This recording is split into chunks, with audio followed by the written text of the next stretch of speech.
We are the heartbeat of Seattle.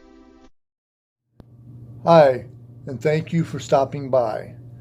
Today, I'd like to talk to you about how Jenny Durkan, the mayor of Seattle, wants to help people that are unable to get places and do things for the last several weeks due to the coronavirus. And I don't mean like they're going to be bringing food to your house or they're going to be doing your laundry for you or any of that stuff. But if you have bills that need to be paid, taxes that have to be paid, and you're unable to go out and do those, she's going to try to help you do that. She's going to try to help you get those fixed. And she's going to help you defer your payments. And if you're on anything that you owe money on, you're going to get help by being put on a payment plan. Now here it says Seattle will keep customers' lights and water on during coronavirus emergency, and they will defer tax payments on small businesses. Seattle won't shut off water and electricity services during the city's novel coronavirus emergency, Mayor Jenny Durkan said on Tuesday. Also, City Hall will offer to defer city business and occupation tax payments for small businesses and will set up a small business recovery task force, the mayor said. The utilities policy will apply to residential, commercial, Seattle Public Utilities, water, and Seattle City Lights electric customers. She said, Jenny Durkan said that in a news release just recently. It will cover SPU, sewage, drainage, and solid waste services as well. Starting Tuesday, customers financially impacted by the outbreak will be able to request deferred payment plans, and their services will stay on as those plans are put together. Jenny Durkan said this as she also declared an emergency last week, a city emergency last week. The customers will need to work with SPU and City Light to develop long-term payment plans, which means that if you have a payment that you're unable to go pay, and for me, my utilities are relatively cheap. My apartment's not really that big. On a good day, my utilities could be for the month $21. On a bad day, it's gone up to $80. I use a lot of electricity in my apartment due to having a computer and a TV with a stereo, and I watch movies and things like that. So, and I do a lot of cooking and different things. So for me, my utilities can be pretty high. But for other people, it's relatively cheap here where I live at. Now in Seattle, I can understand utilities being pretty high because there's houses, there's swanky apartments, there's condominiums, and there's just a whole lot of stuff going on there. And if your bill gets high, you can get put on a payment plan, but you got to stick to that plan. It says here, we're keeping our utilities on for the duration of the COVID-19 civil emergency in Seattle. The city of Seattle supports working people and small businesses, and we will do everything in our power to ease their financial stress. Now, having just said that, I understand that people like working class people because they're part of the process. They're paying taxes. They're out there getting stuff done, helping the city. But you also have residents that are on low income, that are on SSI, Social Security, veterans pay, and welfare that have apartments as well. And I understand that a lot of the apartments, utilities are covered. I get that. I do. But some apartments, you have to pay your own utilities. And I'm hoping that when they say the working class, that they're also considering the low income. Because your energy bill can be stressful. I get it. And I understand working class don't get the same benefits as us poor people do. Because we can go and get energy assistance. We can get help from the county, whereas working class people make too much money to get any kind of assistance at all. And they're the ones that are strapped. They really are. The working class people, they get a bad rub, so to speak. Jenny Durkan plans to send legislation to the City Council later this week, and that would eliminate late fees that are normally added to past due balances, which is good because the late fees could add up and add up and add up. And if you take out the late fees and you just pay the past balance, as long as the energy company get their money, I don't really see why it would be such a big deal for them to have to press for late fees. But, some people, they just have to have it. SPU and City Light will start contacting small businesses this week to discuss payment arrangements. Customers who want to request payment plans should call area code 206-684-3000. That's area code 206-684-3000. Or send an email at seattle.gov/utilities/about space us/email space question. And when I say space, I mean the little minus sign.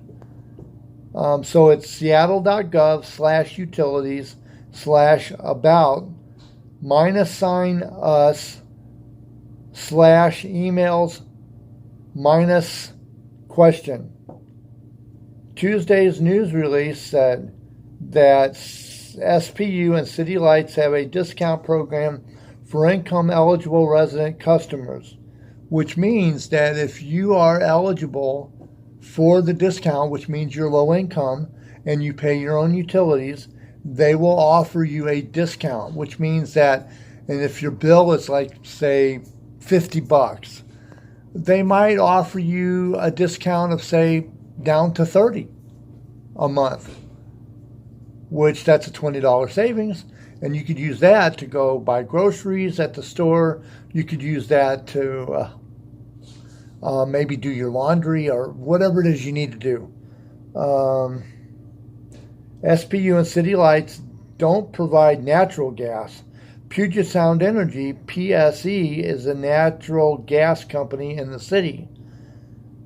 Allison Eldridge, who rents a house in Georgetown with roommates, said their gas was shut off last Wednesday due to a missed bill. Shame on you, gas people. Shame. You get the long finger of shame from me. I get it. You need your money. It takes money to make money, and you got bills of your own. I understand that. But you cannot go shutting off people's electricity. Or you can't go shutting off their gas just because they missed a bill. One bill. Yeah, I could see you shutting it off if they missed like 5 or 6, but they missed one. The services were restored Friday, but Elrich said her worries about customers who are losing work hours and job due to the virus. The house was cold and we had no hot water, mentioning that the officials had urged people to help slow the spread of the virus by washing their hands. And yes, that is very good to do. Wash your hands. Don't use a lot of that antibacterial stuff. Your body has an immune system. And when your body's immune system gets lazy, it does not do its job. It sits on its butt and it lets other things like antibacterial soap and antibacterial wipes and all that stuff. It allows that to do the antibacterial when the body should be doing it on its own. Your immune system gets low because it's not doing its job. They say use it or lose it, which is a very good thing. Purell and all that antibacterial stuff, that's okay. It's fine to use that, but don't get hooked on that. Use regular soap and water to wash your hands. Do, basic things like you do during flu season, although this is worse than the flu, or it can be worse than the flu. Just act like you would during flu season. Be precautious. Do not be overly precautious. And don't freak out and don't amplify the problem.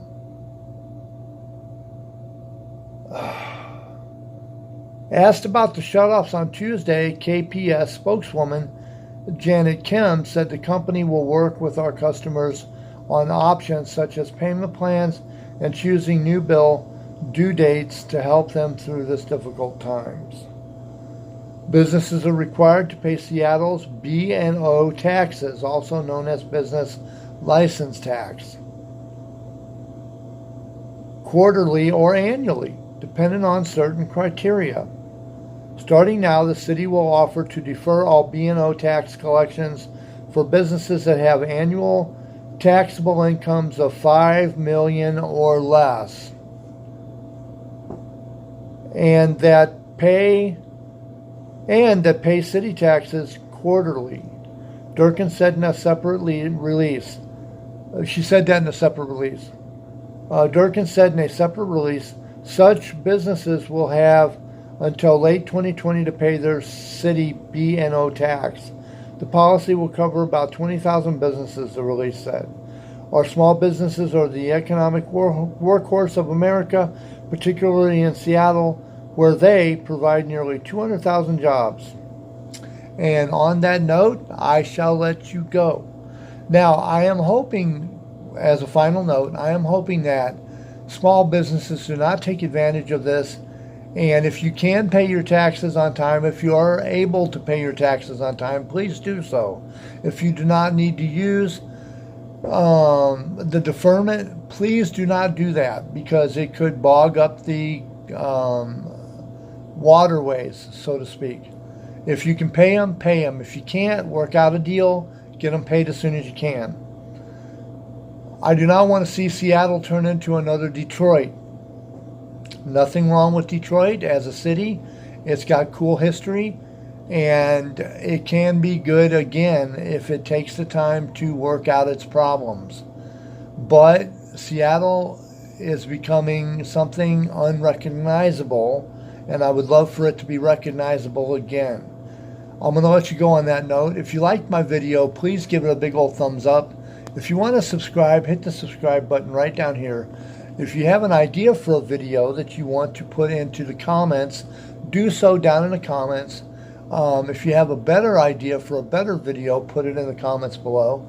If you hate my videos and you think I should take a flying leap off the top of the Empire State Building, put that in the comment, but please be kind. I don't fly very well, especially during the spring and summer seasons. Have a good night, Seattle. I will let you go on that note.